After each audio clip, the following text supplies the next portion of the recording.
अस्सलाम वालेकुम। अक्सर दोस्त पूछते हैं कि 11 सोलर पैनल्स कैसे लगाएं। अगर किसी ने 11 सोलर पैनल्स परचेज कर लिए हैं और उसके पास बजट नहीं है कि वो एक पैनल और परचेज कर सके, तो क्या उसको 11 सोलर पैनल्स की एक स्ट्रिंग बना के लगानी चाहिए या फिर इसकी दो स्ट्रिंग्स लगाएं?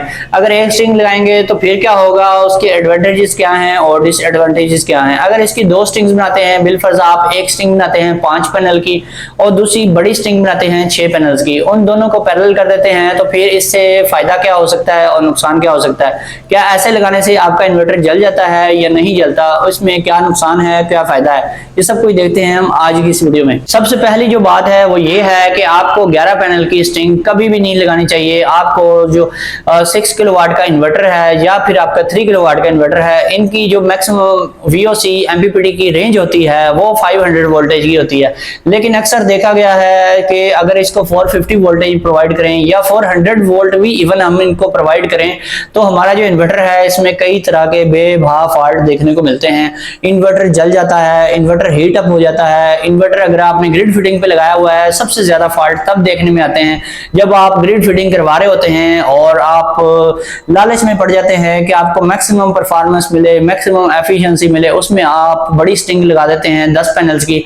तो शुरू में तो बहुत अच्छी आपको परफॉर्मेंस मिल रही होती है, ग्रिड फिटिंग बहुत जबरदस्त तरीके से हो रही होती है, आपके डेली के 20, 25 या 30 यूनिट आपके जमा हो रहे होते हैं और आपको बहुत ही फायदा हो रहा होता है। लेकिन अक्सर देखा गया है कि ग्रिड फीडिंग का जो लोड होता है वो कंटिन्यूअस लोड होता है, वो एवरी टाइम आपके इन्वर्टर की लाइफ को कम कर रहा होता है, उसको खा रहा होता है, उसको बहुत ज्यादा हीट कर रहा होता है, जिसकी वजह से उसके सारे जो कंपोनेंट्स होते हैं वो एट अ रिस्क होते हैं और किसी भी टाइम आपका इन्वर्टर जो है वो उड़ जाता है। अगर वो खराब ना हो तो उसमें काफी सारे कंपोनेंट्स जो होते हैं, खासतौर पर जो एमपीपीटी चार्ज कंट्रोलर होता है उसके कई कंपोनेंट्स वीक हो जाते हैं। उनके वीक होने की वजह से कई किस्म के फॉल्ट आ जाते हैं और आपका जो इन्वर्टर है वो उस तरीके से ग्रिड फीडिंग नहीं करवा रहा होता जिस तरीके से वो शुरू में करवा रहा होता है। शुरू में तो आपको अच्छा रिजल्ट मिल रहा होता है, लेकिन बाद में उसकी ग्रिड फीडिंग के जो एम्पेयर्स हैं, उसके जो यूनिट्स हैं वो कम काउंट होते हैं, वो कम फीडिंग कर रहा होता है। उसकी जो परफॉर्मेंस है ग्रिड फीडिंग के ऊपर खास तौर पर उसकी बहुत ज्यादा बैड परफॉर्मेंस होती है। तो इसलिए आपको 10 पैनल्स की सोलर स्ट्रिंग कभी भी यूज नहीं करनी चाहिए। इवन कि आप कोशिश करें कि 9 पैनल्स की स्ट्रिंग भी आप कभी ना लगाएं। अगर बहुत ज्यादा इमरजेंसी है तो आप लगा सकते हैं, लेकिन आप कोशिश करें कि 8 पैनल से बड़ी स्ट्रिंग कभी भी ना लगाएं। 8 पैनल की स्ट्रिंग लगाएं या फिर मैक्सिमम बड़ी स्ट्रिंग भी लगाएं तो 400 वोल्ट की स्ट्रिंग लगाएं। ऊपर के जो 100 वोल्ट हैं वो आप छोड़ दें। पहले हम क्या करते थे कि 450 वोल्ट की स्ट्रिंग लगा देते थे, लेकिन अब देखा गया है कि जहां जहां 450 वोल्ट की स्ट्रिंग चल रही है वहां पर परफॉर्मेंस तो बहुत ही आउट क्लास मिलती है, वहां पे रिजल्ट बहुत अच्छा मिलता है, लेकिन वहां पर फॉल्ट्स बहुत ज्यादा आते हैं और आपका जो इन्वर्टर है वो साल में 1 दफा 2 दफा या कुछ लोगों का 3-3 दफा भी जल जाता है। तो जब एक दफा इन्वर्टर जलता है तो आपके बहुत सारे पैसे लगते हैं, 5 से 6-7 हजार 8 हजार एक दफा रिपेयरिंग के ऊपर इजीली लग जाता है। तो इतने ज्यादा पैसे जब उसके ऊपर बार बार लगें तो आपको जो बेनिफिट मिल रहा होता है वो बहुत कम होता है और जो बार बार का नुकसान होता है वो बहुत ज्यादा होता है। तो इसमें सबसे बड़ी आप कोशिश यही करें कि 8 पैनल से बड़ी स्ट्रिंग ना लगाएं। अगर आपके छोटे पैनल्स हैं तो फिर भी कोशिश करें कि 400 वोल्ट से आप एक्सीड ना करें। इससे बड़ी जब भी स्ट्रिंग बनाएंगे तो फॉल्ट्स ही देखने को मिलेंगे और आपको कोई खास फायदा नहीं होगा। अब वो लोग जिन्होंने 11 पैनल परचेज कर लिए हैं उनको क्या करना चाहिए?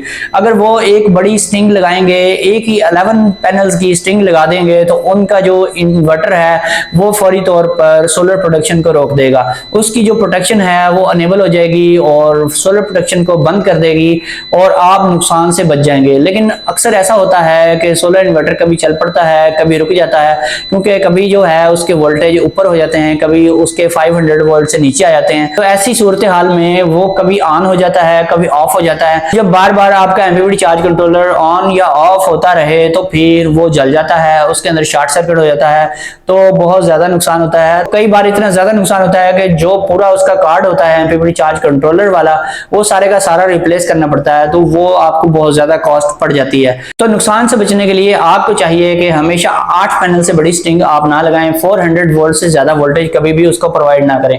अब जिन लोगों ने 11 पैनल परचेज कर लिए हैं, अगर आपके पास बजट कम है और आप बिलफर्ज अटैच कर भी देते हैं 5 पैनल की एक स्ट्रिंग और एक 6 पैनल की स्ट्रिंग, तो इससे ये होता है कि ज्यादा से ज्यादा आपका जो सिस्टम है वो सही तरीके से काम नहीं करता, आपको परफॉर्मेंस पूरी नहीं मिलती, उसमें आपके इन्वर्टर को जलने का का चांस कोई नहीं होता, क्योंकि आपके जो सिस्टम के वोल्टेज हैं वो बहुत ज़्यादा होते हैं और आप जो स्ट्रिंग लगा रहे हैं वो मैक्सिमम 250 से 300 वोल्ट की होती है और उसकी जो रेंज है उसके अंदर ही होती है, इसलिए इन्वर्टर का जो एमपीपीटी चार्ज कंट्रोलर है वो हीट अप नहीं होता।